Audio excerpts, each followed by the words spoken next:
आदिवासी को अरेन जहाय मानोतान को मेना कुआ जहाय तो को बुंगा तला काना जहाय दा आबो तला रे बानु कुआ उनको वीर बांटा हुनगुरिये को प्रकृति बचाओ आदिवासी बचाओ मंचो आजोदीय बुरु खन नितो तो सार सातले कते दक्षिण बंगो ओनरे जॉइंट कन्वेनर इ राजेश टुडू उनको फेन आयमा आयमा गजवा और तिहिन जहां को बुन सेटे रखान अर्थात যে সমস্ত আদিবাসী জগতের মানুষজন আজকে আমরা উপস্থিত হয়েছি সুদূর বাঁকুড়া নয় পুরুলিয়া থেকে পশ্চিম মেদিনীপুর থেকে ঝাড়গ্রাম থেকে পশ্চিম বর্ধমান থেকে বীরভূম থেকে পূর্ব বর্ধমান থেকে হুগলি থেকে প্রতি আদিবাসী গণসংগঠনের পথপ্রদর্শক সবাইকে আমার পক্ষ থেকে অনেক অনেক ফুল উলগুলার জোহার। উল্লেখ্য যে সময় আমরা উপস্থিত হয়েছি বর্তমান সরকারের বয়সকাল ঠিক 15 বছর হতে চলেছে।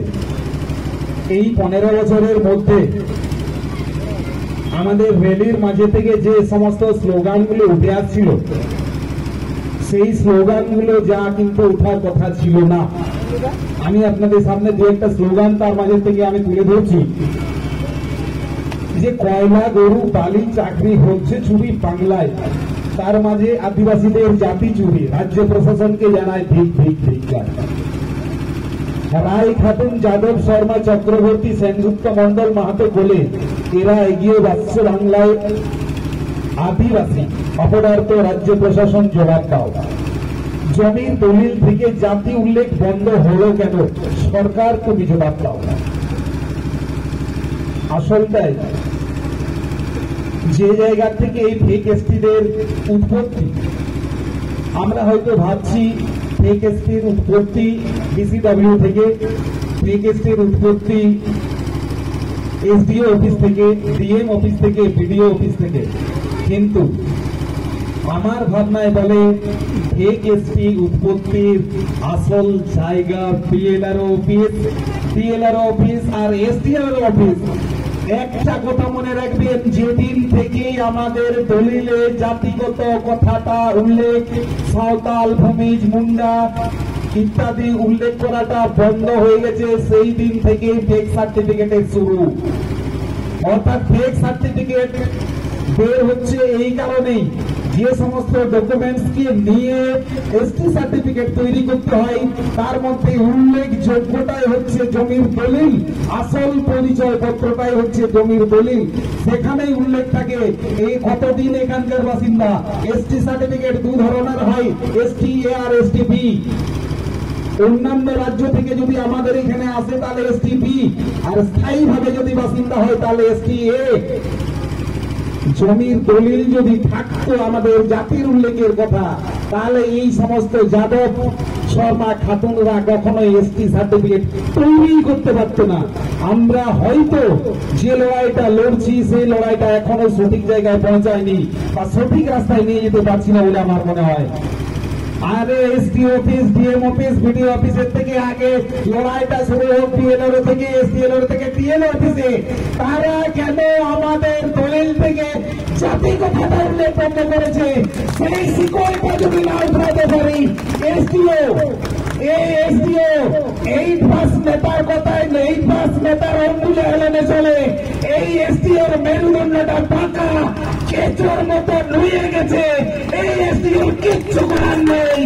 বিষ্ণুপুর এরিয়ার একজন কাউন্সিলর, বিষ্ণুপুর এরিয়ার একজন পঞ্চায়েত মেম্বার যা বলবে এই এসডিও তার থেকে একটা কথা বাদ দিতে পারবে না।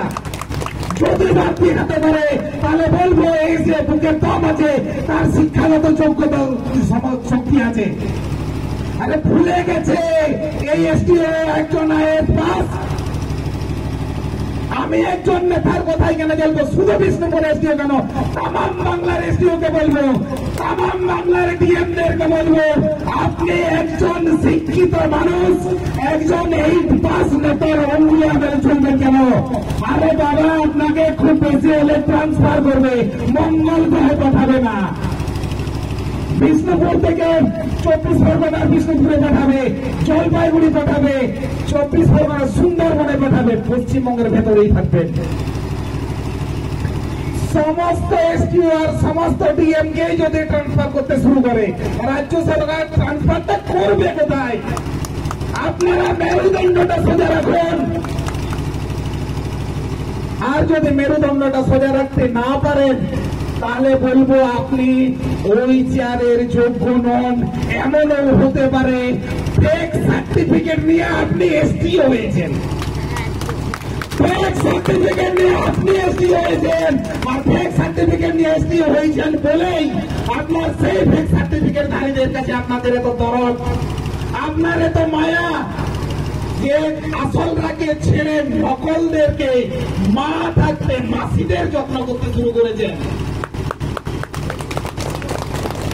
আর সেই সমস্ত এইখানে আবার স্লোগান ছিল রিজার্ভ কোটায় এমপি এমএলএ, আর কতদিন থাকবে বাবা? কন্যার চামড়ার এমপি এমএলএ জবাব দাও। আরে কন্যাটা লজ্জা পাবে, তার থেকে আপনাদের চামড়াটা বেশি মোটা। যে সমস্ত প্রতিনিধিরা বিধানসভায় গেছেন, যে সমস্ত প্রতিনিধিরা লোকসভায় গেছেন, সমস্ত দলের আদিবাসী প্রতিনিধিদেরকে বলছি, আপনারা কথা বলুন। আপনারা এখানে এসি ঘরে ঠান্ডা হাওয়া খাতে যাননি, আপনারা প্রতিনিধিত্ব করছেন আপনার এরিয়ার সাধারণ মানুষের, আদিবাসী ও আদিবাসী তামাম নাগরিকের সুখ দুঃখের কথাটা বলার জন্য আপনাকে পাঠানো হয়েছে। ওইখানে মৌজ মস্তি করার জন্য নয়, বিধানসভায় আর লোকসভায়। আর যদি না পারেন, আর যদি সেইখানে এইখানকার কথা তুলে ধরতে, আম জনতার কথা, আমি শুধু আদিবাসীদের কথা বলছি না, আম জনতার কথা যদি তুলে ধরতে না পারেন, তাহলে আপনি এইখানকার প্রতিনিধি হওয়ার যোগ্য নন।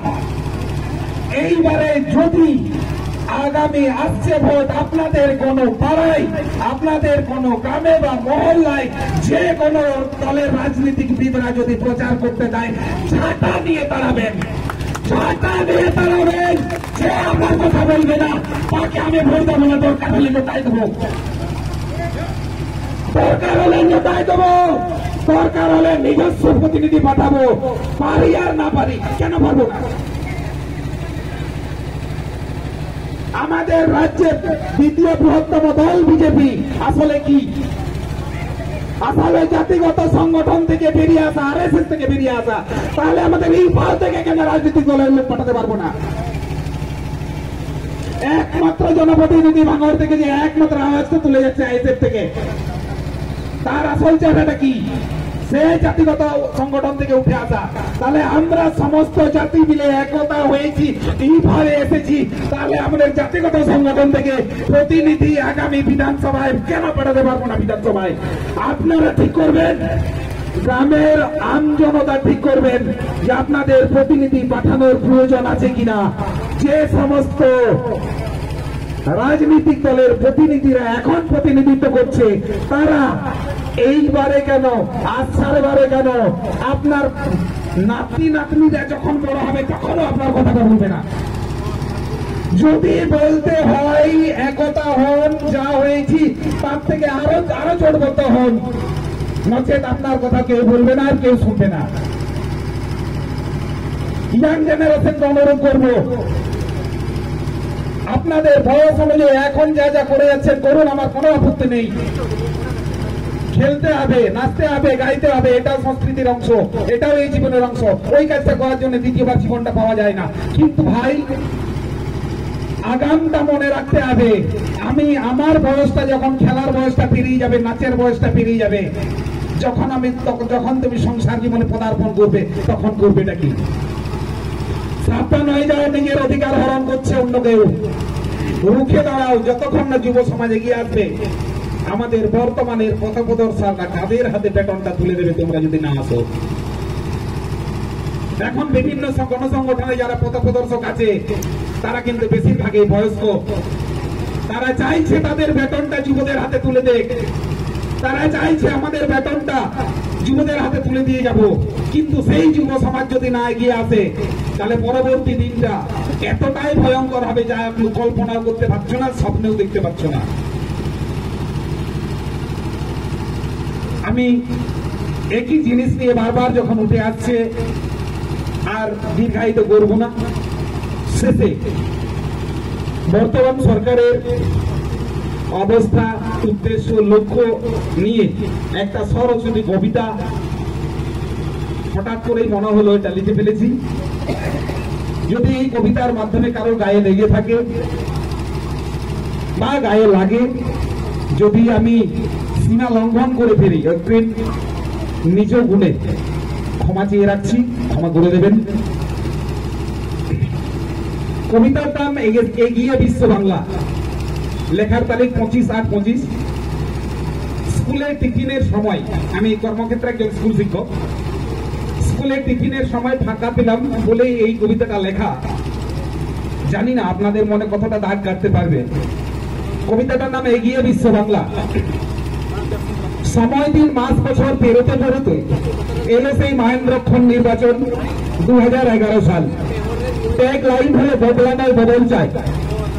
বাংলার মানুষ পরাজ মনে ভাবলো এটা কি চাই। কে জানতো এই বদল হবে আত্মহত্যার সমান। চারিদিকে শুধু চোর চোর চোরে চোরে ভর্তি হয়ে গেছে এই এগিয়ে বিশ্ব বাংলা। চুরি হলো গরু, চুরি হলো বাড়ি, চুরি হলো চাকরি, কয়লা, চুরি হলো মায়ের ইজ্জত, চুরি হলো সন্তানের ভবিষ্যৎ। শিক্ষিতদের সময় তবু ভরল না পেটে, হাঙরদের তাই সরকারের প্রশাসনকে কাজে লাগিয়ে চুরি হতে লাগলো পিছিয়ে পড়া আদিবাসীদের সাংবিধানিক রক্ষা কবচ। আদিবাসীদের জাতি চুরি হচ্ছে রে ভাই, আদিবাসীদের জাতি চুরি হচ্ছে এগিয়ে বিশ্ব বাংলায়।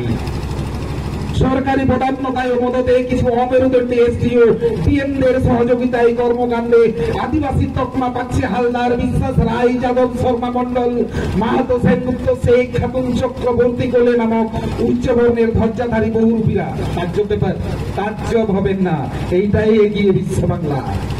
মহামহান সুপ্রিম কোর্টের ঐতিহাসিক রায় ভারতীয় ন্যায় সংহিতার পূর্ণ গ্রন্থের লেখাকে প্রতারণা করেই চলেছে আদিবাসীদের বিলুপ্ত করার ষড়যন্ত্র লিপ্ত এই এগিয়ে বিশ্ব বাংলা। যে আদিবাসীরা দেশের মালিক তারাকে চক্রান্ত করে ঠান্ডা ঘরের নীল নকশা বানিয়ে বিলুপ্তির ধান্দা। আগমনের ট্যাগ লাইনের জমি নীতিকে লুকিয়ে সরকারি প্রেষণ যন্ত্রকে সুনিপুণ ভাবে কাজে লাগিয়ে আজও বিয়ে বড় দেউচাপাচামি ঝাড়গ্রাম রানীবাঁধ জমি লুট হচ্ছে রে ভাই, জমি লুট হচ্ছে। বাপ ঠাকুরদার নারী পোতা জমি লুট হচ্ছে এই এগিয়ে বিশ্ব বাংলায়। বারবার চাওয়া সত্ত্বেও হয়নি সাঁওতালি মাধ্যমে ভোট। সাঁওতালি মাধ্যমে স্কুলগুলো ছাগলছানার 6 নম্বরের ছানা। স্কুল কলেজ বিশ্ববিদ্যালয় আদিবাসী হোস্টেল আজ বন্ধ হয়ে গেছে, না হয় বন্ধ হওয়ার প্রহর গুনছে। ভূমি ভাষাকে দ্বিতীয় রাজভাষার স্বীকৃতি হিসাবে আজও বিষবাও জলে। হোক খেলা, হোক মেলা, হোক ধামসা মদল, হোক ঢালুই ঢালুই নাচ হোক। আদিবাসীদের শিক্ষা থেকে দূরে রাখো, অধিকার থেকে দূরে রাখো, তবেই না উন্নয়নের ফানুষে ফিরবে এই এগিয়ে বিশ্ব বাংলা। না না আর মানছি না। আদিবাসী লড়তে জানে, নিজের অধিকার রক্ষা করতে জানে। তারা আজ একত্রিত, সম্মিলিত, তারা আজ শক্তিশালী। দেওয়ালে থেকে গেছে বীর আদিবাসী যুবরা জাগো। বাবা তিলকে, ভগবান বিরসা, বীর বান্ডা, সিধু কালো ভুলে জানেন। নারা দিয়ে বলো আবুয়া দিশম আবুয়া রাজ, আবুয়া দিশম আবুয়া রাজ। চোখ রেখে মেরুদণ্ড সোজা রেখে সিনা ঢুকে বলো এই বিশ্ব বাংলার নীতি ভুল, আদর্শ থেকে বিচ্ছিত, নৈতিকতা ভুল, ভুলে ভুলে ভর্তি, উচ্চ বর্ণের অহংকারকে জলাঞ্জলি দিয়ে আদিবাসীদের জাতি চুরিতে এগিয়ে এই বিশ্ব বাংলা। সবাইকে আমার পক্ষ থেকে নমস্কার, ফুল নিমজ্জন।